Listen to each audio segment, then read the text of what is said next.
everyone, Paul ISM. Welcome to part one of our Tamiya 124 Porsche 911 GT3 video build. So, trying to pick the next video build and my German GB entry on ISM Facebook was a tricky one. I picked a few different subjects. They were all pretty in-depth, fully detailed builds. After building several pretty detailed kits, I just wanted something quick, simple, out the box, curbside, so it was a nice, easy kit to build. And we chose this Tamiya Porsche kit. It's from 2001, I think it is. Looks a fantastic kit, typical Tamiya quality. I'm going to do it completely out the box. I've picked my colour as well. And I think it would be a nice, quick, easy build and video build. So yeah, let's crack on and let's start by having a little look through the box. So make sure you subscribe to the channel, make sure you click the little bell notifications to get notified of all our latest videos, click the like button and leave a comment. I do read and reply to all the comments and appreciate everybody that takes the time to leave a comment on the channel. And of course, if you scroll up in the description, there's a link to a big long list of all the items I use in my videos, so if you see anything, you should be able to find it in there. Right, let's have a look through the box of our next video build subject and also my entry to our German group build over on International Scale Model Facebook. So, typical Tamiya kit, beautiful kit. It's a nice simple kit we already spoke about.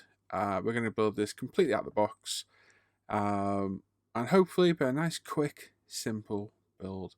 So, 996 Porsche 911 GT3, lovely body, typical of Tamiya moulding, very little cleanup required, just some careful inspection of seam lines and what have you. Also got a nice piece of carpet in the kit, which includes templates and instructions, and this allows you to carpet some of the interior of the car, which is a nice touch. Kit wheels and interior. Now the kit wheels look pretty well chromed. I've looked at various finishes, and this is probably the best we're going to get, so I think it'll literally be a case of adding a wash to these and use them as they are out of the box. Interior, pretty simple, but pretty well detailed at the same time. Some nice seats in there, which we may add harnesses to. Some pretty nice detail for what is essentially quite a simple curbside kit. Bodywork now, so we've got the front bumper, side skirts, rear spoiler, and all separate components, and some suspension components there as well. And the rest of the chassis, exhaust system, brakes, etc. And another bumper on there for I think that's for the standard Carrera version. Tyres, now nicely Pirelli marked, which is quite unusual in kits nowadays. Now we do have a bit of a corrupt SD card here, which causes a little bit of lagging, so do bear with me. Clear parts, very good actually, pretty nice and clear. No distortion in there at all. They're optically clear, really good. And decals, quite a few decals to be honest. Hopefully they won't give us any trouble. A couple for the bodywork and the rest for the interior, the wheels and so on and so forth.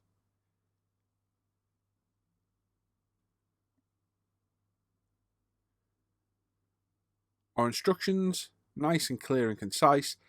Typical Tamiya instructions. No problem at all, nice and clear to follow, nice and easy. They shouldn't give us any problems at all. And there we go. That is it. Essentially the kit. I do apologise about the laggy footage. Must have a corrupt piece of footage of the kit. But there we go. We're good to go. Nice and easy kit to build. So we've got our Tamiya side cutters here. We're going to cut off all these exterior bodywork components. We're going to line them all up, dry fit them. Make sure they all fit where we want them to. And then we can commit to glue them all in place. So we're going pretty close to the par here. We're just cutting them with our side cutters. These are nice, precise cutters. We're going to do a little bit of test fitting before we commit to sanding all the parts down. Everything fits really, really well. So we've got the two nice body kit side skirts that just fit over the existing ones. So nothing tricky there. Just need some careful gluing in a little bit. So test fit our front bumper as well. Make sure that all fits in place as required. No gaps. This should give us no issues at all. And once glued in place, just minimal cleanups, get rid of any glue marks, and we'll be good to go for getting it prepped for primer. So we go a little bit closer now to the part of our sprue cutters, being careful not to go too far. We do this to all the parts, clean them all up as close as we can. Then we come in with our U&P sanders and take off the rest of the sprue points nice and carefully. So we've got a combination here of our sanders. We've got a customizable 400 cut to size. We've got a 400 thinny stick. We'll have a 220 grey sponge and our buffer at the end to get everything back to a nice high shine finish. So there we go. So we take off the majority with the customizable and then come in with the sponge because it conforms to the edges and it's a little less damaging. You run less risk of squaring the edges off rather than losing the nice rounded edges. So I just come in with this at the end and we give it a final clean up. Same for all the other components.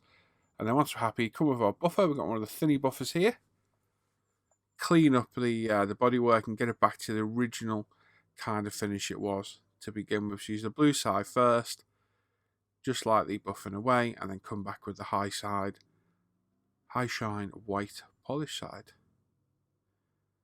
And there we go. Once we're happy with this, do all the parts, get them all nice and cleaned up. We've still got to stick some parts on the car and build up our rear spoiler as well. This is our engine cover for the back. Just looking for the cleanup points that are required, and we'll repeat as necessary. So we're gluing on our rear spoiler now. So there's 2 side pieces to glue in place, which we've done. Now what you don't want to do here is apply the glue. We're using Tamiya extra thin, too thickly, and you don't want to squeeze it together too much. This is held in by our ultimate glue holder, you can see. But just put enough in there to hold it. And then orientate the top of the spoiler around. It has 2 locator points each side, so we're going to be grabbing one side like so, whilst we pop the other side in place, line it all up, push it together, and we'll hit it with some glue.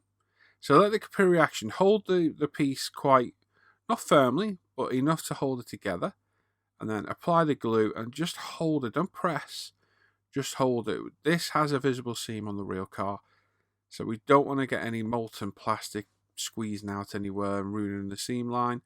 Just let the glue do its work. It'll evaporate off really quick, and once it's got a hold, give it a few seconds, we can take it off, and there we go. Put it to one side to fully dry. Now the back of this car, I think it is the standard Porsche Carrera body it's used, I'm pretty sure it is, has parking sensors. The GT3 is calling out in the instructions to remove these. So we've got a 400 U&P thinny stick. They're just there. There's 4 of them along the back. So we're going to remove those.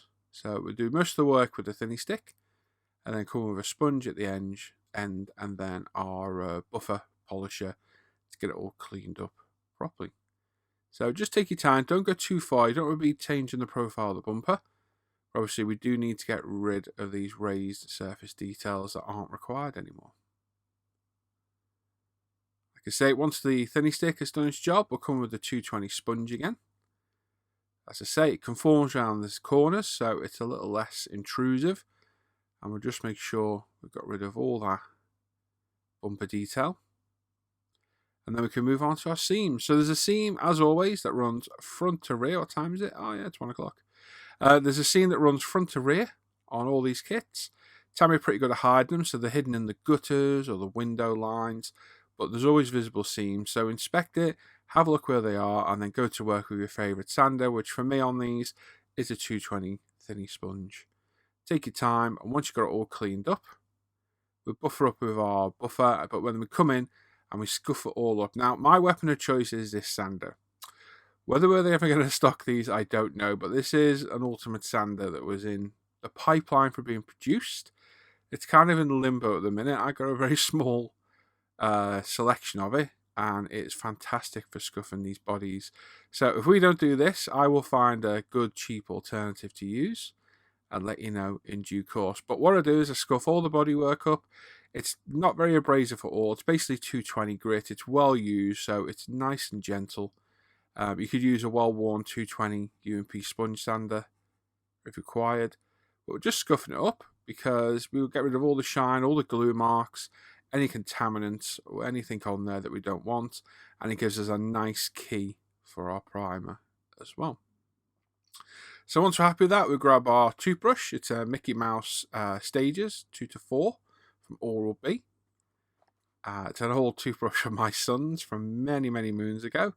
But it's nice and soft, and it's perfect for getting rid of any dust residue or anything that shouldn't be in the panel lines. If you just give it all a nice gentle brush over. And then once we're happy with that, we can start gluing some of our pieces in place.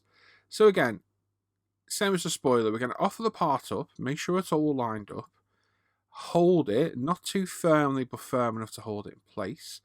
Keep our finger away from anywhere that's going to be glued. And then we'll grab our Tamiya Extra Thin again in our ultimate double holder. So this is my Tamiya Extra Thin EMA Plastic World 50/50 mix. So it's a hotter glue with Tamiya's slightly drier, slower drying times. And we're just going to put a little bit in there. We're not pressing hard at all. Again, we don't want to ruin the panel line. We want to keep it there, but we want enough glue in there to glue it together. Spin it round, repeat for the other side, and then we'll do the very front section there as well. And again, don't give it any pressure. Let the glue do the work. And as you see, there we go. Perfect. Side skirts. So these are just put in position the way we test fitted them before. And again, Tamiya Extra Thin. Let the capillary action carry it through. Don't push down on it too hard.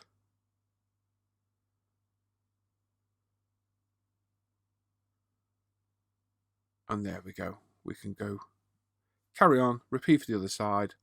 Job done. We've got our Mickey Mouse toothbrush again. Clean it all up. Time spent now is well worth done, because we get rid of the majority of all the dust and dirt and debris. We've got some UMP airbrush cleaner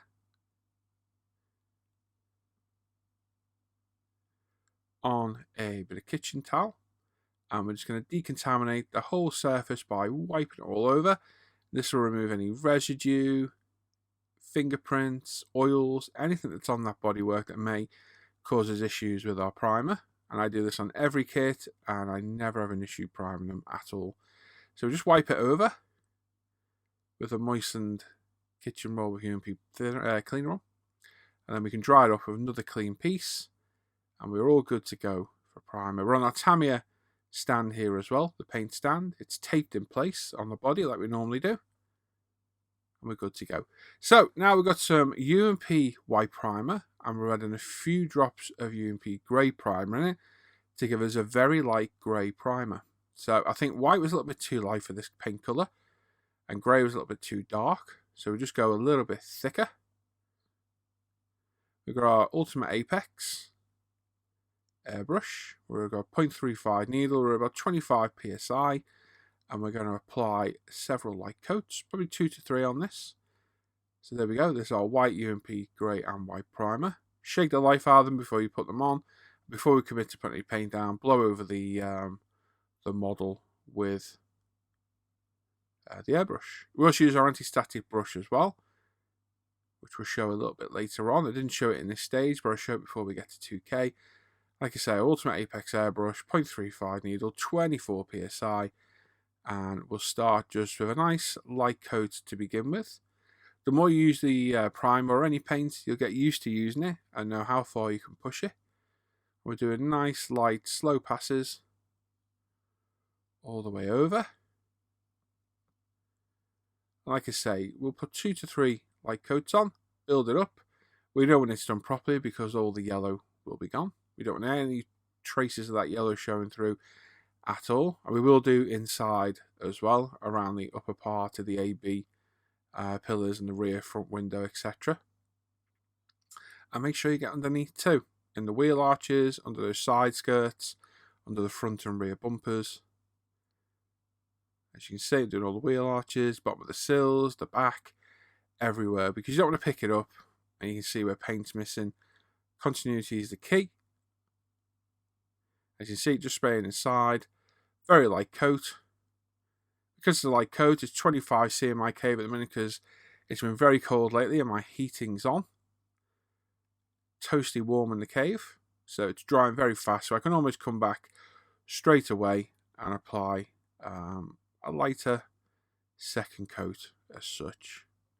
Get any hair in it, we've got our tweezers, we can just grab it quickly. At this stage, we can grab it, get the hair off, another light coat on, and the primer will self-level where we remove the hair, like so. Like I say, very fast drying in this heat.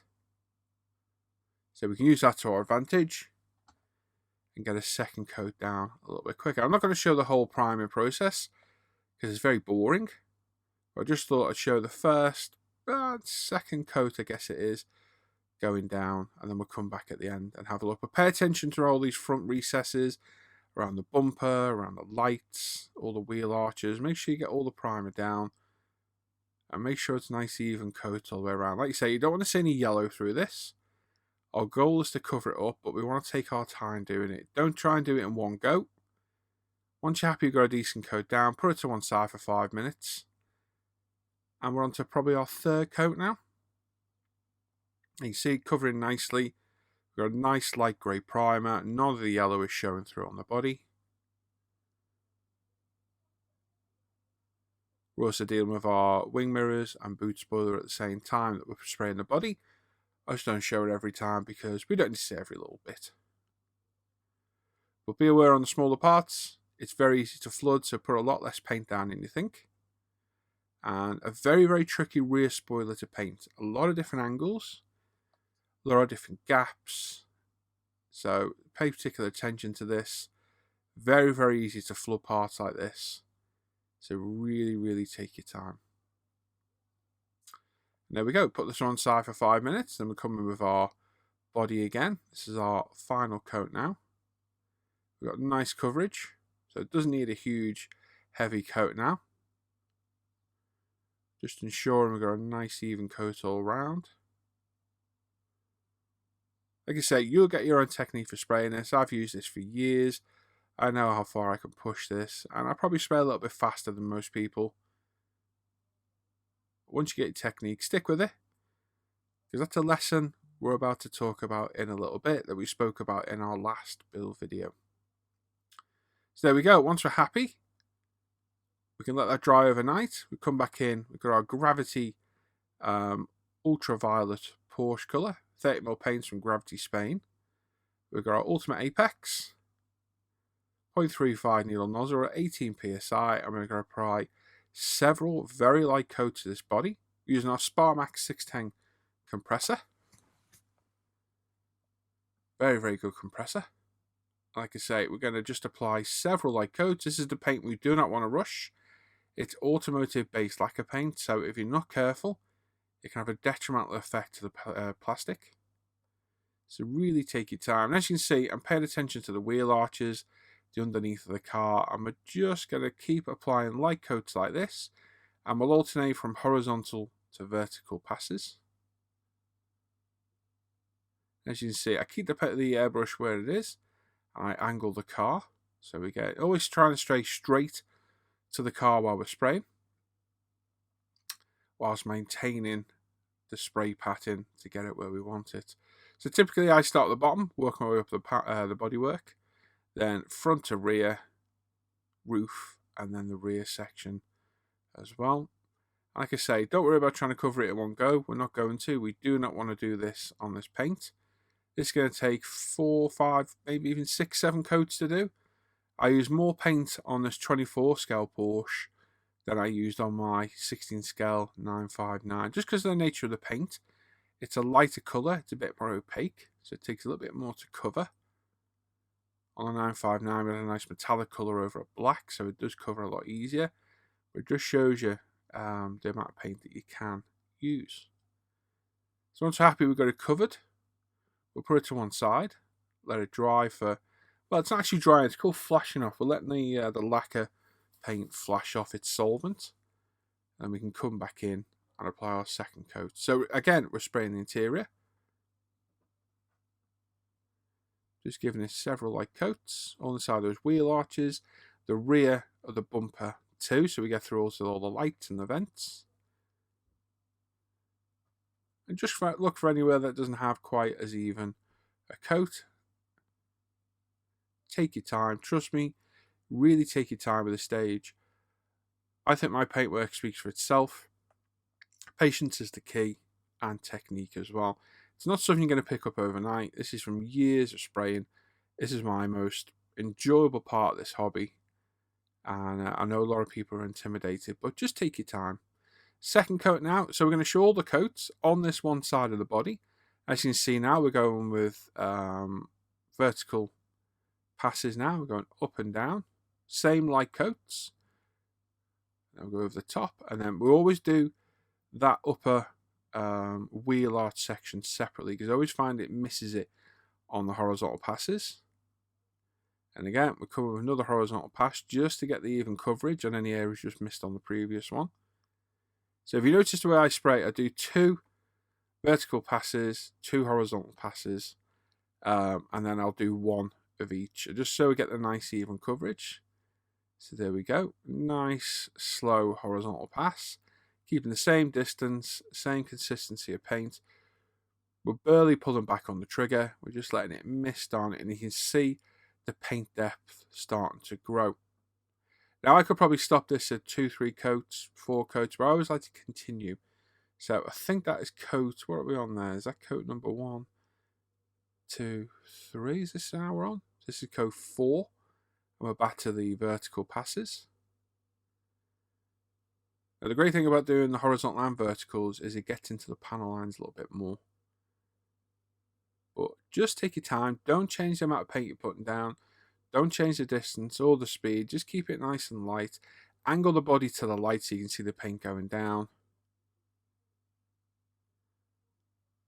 And you'll get nice depth of colour. Nice slow build up. No problems or reactions. Just really take your time. There we go. And this must be one of our last coats. Now, we are also doing the spoiler and the wing mirrors at the same time, but I just thought I'd show the paint build up on the same side of the body. I've lost track of how many coats. I think this is coat number 6, is it? And there we go. That's left to dry for at least 12 hours. You can get away with it a lot quicker. We've got the Ultimate Decal Solutions, our water pens, and there's only 2 decals to apply to the front and rear. The Porsche logo on the front and this GT3 logo on the back. We've got our Tamiya decal tweezers. So we're just lining everything up. Once we're happy, we come with a cotton bud, remove all the excess moisture from around and behind the decal.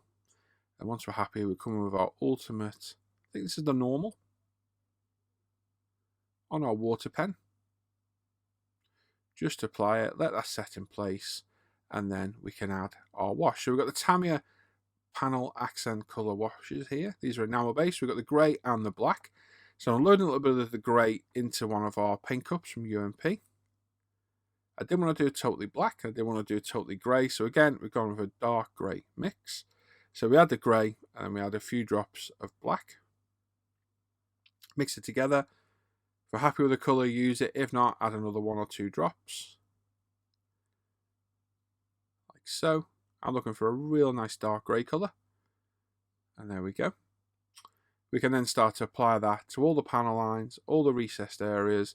Let the capillary reaction carry it round. Let that dry for half hour, 40 minutes, and then come in with a cotton bud with some Santador odorless mineral spirits and remove the excess. Take your time here, and once you think you've removed it all, put it down for 5 minutes, pick it back up and have a look, because I'll almost guarantee you've missed an area where you've applied the wash. So just apply it, let it dry, come back in, get a cotton bud moistened with Winsor Newton Santador or any other odorless mineral spirit you choose. I recommend the Winsor Newton myself.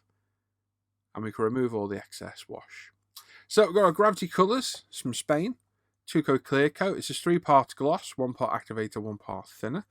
So for this, we are adding 6 ml of clear. We will then do 2 parts of activator, as we're doing here. So 6 ml clear, 2 ml of activator, and 2 ml of our thinner. So add the activator. Make sure it's all that pipette. It does hold a little bit more than you think because it's quite thick. So that all the little dribbles come out. Put your lid back on. Deal with this stage by stage, exactly how I'm doing, and stick to the same process. Put the activator lid back on, put the lid out of the way, the bottle out of the way. Mix this up to start the chemical reaction. like so. Just give it a good thorough mix. Make sure everything's out of the pipette and throw the pipette away. We're not going to use that ever again. We've got a fresh pipette out the drawer, and we've now got our thinner, and we're going to add 2 ml of the thinner to this mix now as well, like so. And a little bit in the colour cup of the airbrush. Put the lid on, move it out of the way. Now the reason I'm adding this to the airbrush, it's got cellulose thinner in it, but that way we don't get any reactions with using a different thinner. Again, we thoroughly stir it. It will go slightly cloudy, and once you mix it back up, it'll go clear again. Give it a real good mix, and again, make sure the pipette's empty, and we throw that away. We've got a 190 micron paint strainer. Now, I am assured by Antonio the Gravity that all their paints are strained, and I do believe him, but I do this as a matter of course.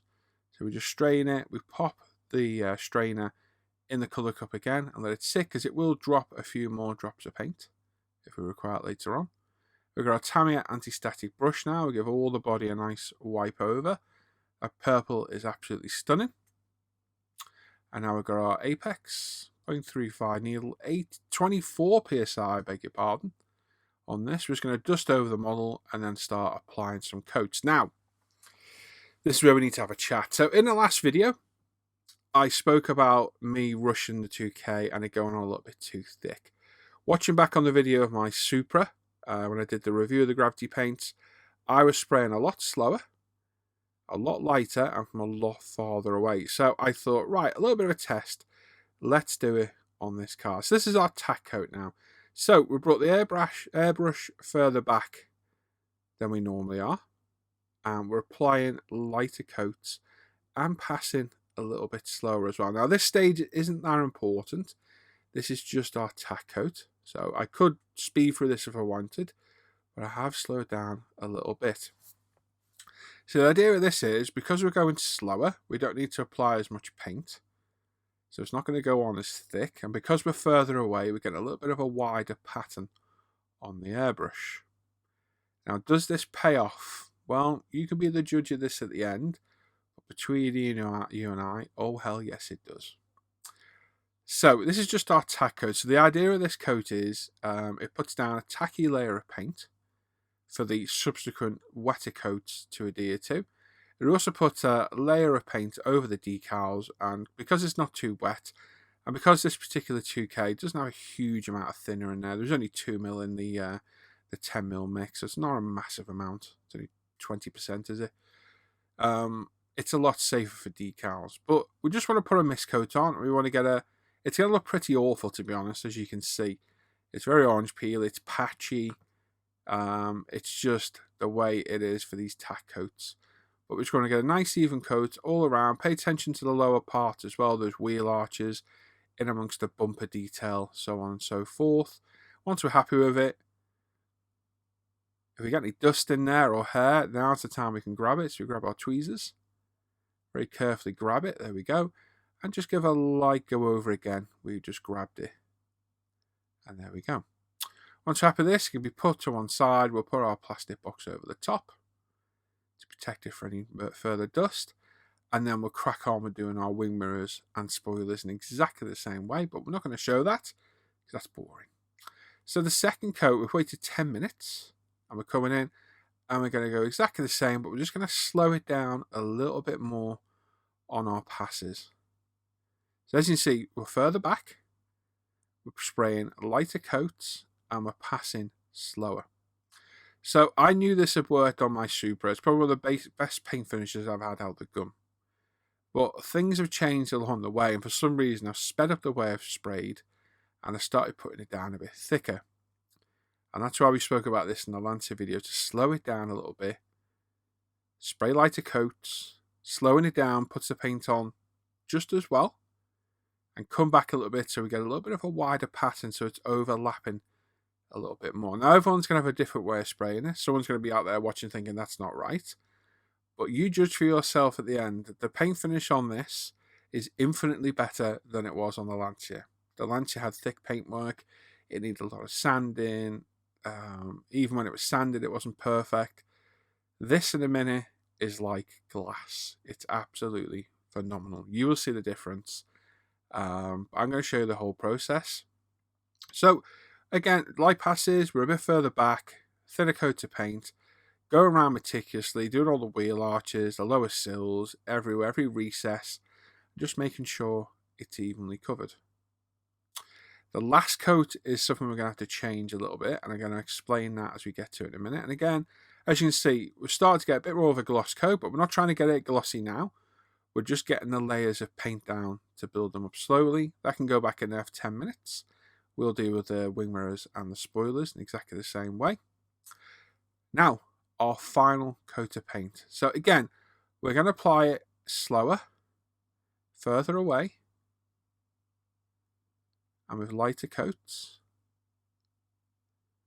On this, we're going to do a coat on each side like we did on the previous coat. We're then going to work our way around the whole body, and then we're going to come back, and if we see orange peel or any imperfection, we're going to apply the same coat again, and we're going to repeat where and as necessary to get rid of any orange peel, because what we see when this is done is exactly how this will dry. Always bear that in mind with 2K. What you see now is near enough what you will get once it dries. So we're not going to rush and hose it all on to get a wet coat. What we are going to do is apply our light coats that we already have been, all the way from front to rear. And then we're going to use our light and have a look. If there's a little bit of orange peel like there is, we'll come back in nice and slow, light coat from a distance, and just spray another coat on. And then we'll repeat where needed on the car. So you can see on the roof we still have a little bit of orange peel. So while we're still applying 3 coats, we technically are applying more, because we are continuing with the 3rd coat. There's no break here, but it's literally, we just continue adding in these very light coats until we've got the perfect finish. You can see the roof there's got orange peel. I've not put on a stick as usual, so it's not self-leveling. But the beauty of that is then it's not going on too thick, and it's not giving us a horrible plastic look. Now we do get some dust in this, which is inevitable using 2K. You're near enough always going to get dust in 2K by the general nature of how sticky this stuff is. It's airborne, it's picking up airborne particles. All we can do is try and limit it as much as possible by wetting our workspace, keeping our working area clean, and so on and so forth. But the goal of this is to get this down as smooth as possible. We'll polish out and sand out any dust later on. And as you can see, that's going very, very smooth now. So again, a final look around. Does need a little bit more there. It does. We need a little bit more clear. Now, truth be told, I did run out of clear. I should have mixed a little bit more. So I did have to mix a little bit off camera to finish off our last coat. But it's exactly the same process as we mixed at the beginning. Just mix 3 ml of clear, 1 ml of hardener, 1 ml of thinner. And we came back in and finished off our clear coat at the end. But literally, if we can see any imperfection, any orange peel, it's not quite as smooth. We're just adding a very light coat from a distance again. It looks like a lot of paint's going down. In reality, it's not really. So again, I've shown the whole process. If you find it a bit boring, I'm sorry. I'm doing this for continuity, just so you can see the difference between the Lancia. And if you watch these side by side, this paint finish is infinitely better. So we put that down. It looks good to me. We're going to pop it in there for 5-10 minutes. Sorry, we're not. We're going to pop it in there for a couple of minutes. And then take it back out and just have a look and see how the self-leveling's gone. Now, on the most part, it's good. It just needs another couple of light passes in a few areas where there's just a hint of an imperfection where I thought it could just do with a touch more. Not a lot at all. It's your decision and your eye that's going to see this. Use the light to your advantage. I can see a little bit on that front bonnet there. There's a little bit of a ripple at the front. So we'll just come in and apply ever such a light coat. And that will get rid of it. So there we go. And then I can just see one on the roof a little bit. So what you're looking for is distortion. We don't want any orange peel. We don't want anything that doesn't look completely smooth. Like I say, what we get here is how it will dry. And sadly, we do get some dust. It's just one of those things. We'll deal with that later on with our sanding and polishing. But again, just a light coat here and there where I think it's needed. And you're probably thinking, my God, he's putting a lot more paint down than normal. And I'm not. I've actually put less down. The clear is less thick than it usually is. So there we go. Final inspection. Having a look all the way around. Again, if it needs a little bit, add a little bit more. So I'm using the light. I've got it all angled up and down. I'm using the light angles, looking for any flaws, any slight imperfections. This is why it's very important to stick your body shell to the stand when you're twisting it around like this. I can just see a little bit on that lower sill.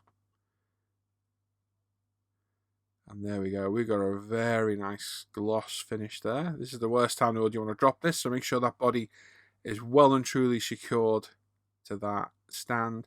And be very careful taking your bodywork in and out of these boxes. It's very easy to catch them.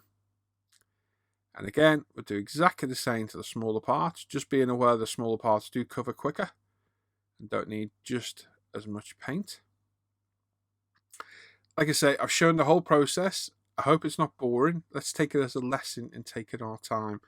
If you watch the 037 video, part 2, and look at the way I sprayed that, it's a lot quicker, it's a lot closer, it's a lot thicker coats, and it definitely doesn't give as good a finish as this has got, which you will see in a minute. So in subsequent videos, future videos, we won't show the whole process. I've just done this for continuity, like I've said about 12 times now, just so I can show the complete process from start to finish. Like I say, the light is your friend. Angle it to the light and you'll see any imperfections. So again, we've painted those. This is sat for another minute or so. So everything will have self-leveled. Let's have a little look. And that is a beautiful, beautiful 2K job. The 2K is not too thick. It's absolutely phenomenal. So we're going to put all these parts in the side of the stand. Little trick this, you've not seen me do this before.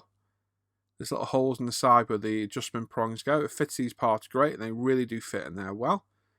And the beauty of this is I can now grab the lower part of my box, which has my special adapted base to it with bulldog clips on. It holds our stand. All the other parts are in there out of the way. We can put it in our box with no fear of the body or the parts falling off. We very carefully lift it over the top. Place it on. We are venting the side, but we are going to lift up the front with a paint jar just to make sure this is allowed to fully off gas for a couple of hours at least. It should be dust dry in a couple of hours. We then come back and have a look at it. And look at that. A beautiful, beautiful 2K job that isn't too thick in my opinion. We've got a nice, clear 2K job. No flaws, other than a little bit of dust. There's no real flaws in there at all. It looks really, really well. And again, we're just using the light, having a look around. So while this is dust dry, it's not touch dry, so don't be touching it yet. So we'll pop it back in its box. Again, we'll leave the front off overnight. Well, lift it up to make sure it off gases properly. But we're safe in the knowledge it's safe in here. It's not going to fall off. Nobody can touch it. And here we go. I have some pictures. So, beautiful on the side. A little bit of dust here and there, but we can sort that out later. Both sides looking good. The purple is darkened up. Beautiful. There's a view of my light reflected through the roof. There's my ceiling camera through the roof. And then my window, which on the bonnet, as you see close up, is like a mirror. So very happy with this. Taking our time has paid off in dividends. And yeah, lessons learned. Take your time and things turn out better.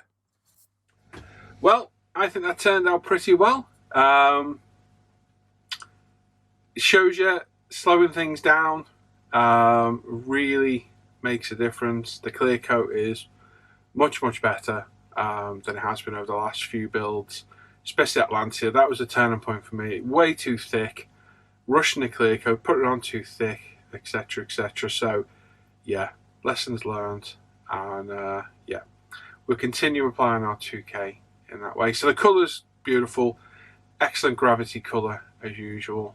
And the Gravity 2K, phenomenal stuff. And as usual, the UMP primer worked fantastic. It was that real nice depth a primer for the paint to go down, and yeah, worked really well. So happy how this is turning out. So hopefully we're back with part 2. Don't know what we're going to do next. The interior or the running gear? Don't know. I'll play that one by ear for now. We'll have a look. We'll see what we come back with in part 2. So there we go. Just for you. There we go. So yeah, if you've got any comments, questions, whatever, pop them down below in the comments below, and I'll answer them as and when I can. I do appreciate everyone who leaves a comment, but I literally can't reply to everybody. I try my best to reply to questions, and everybody else get a heart or a thanks is the best I can do. It's just too many of you commenting, but please don't stop commenting. I do appreciate all the comments, and it helps drive me forward with the builds to see that people are enjoying them. So yeah, please do that. So we'll be back in part 2 very, very soon. Make sure you check out International Scale Modeler Facebook page and forum, umpretail.com. You can get a lot of the products shown in my video. And in the description down below the video, there is a big long list of all the stuff I use in my videos. So click on that if you see anything, and you'll probably find it in there. Check out my Paul ISM Facebook page and Instagram page as well. And of course, check out the Live the Bench page for live show news and the Off Air Hangout group to join our Off Air Hangouts as well. Thanks for watching today. I will catch you all later. If you've watched this far, put the number 72 in the chat. And I will catch you all next time for part 2. Take care, everyone. Bye-bye.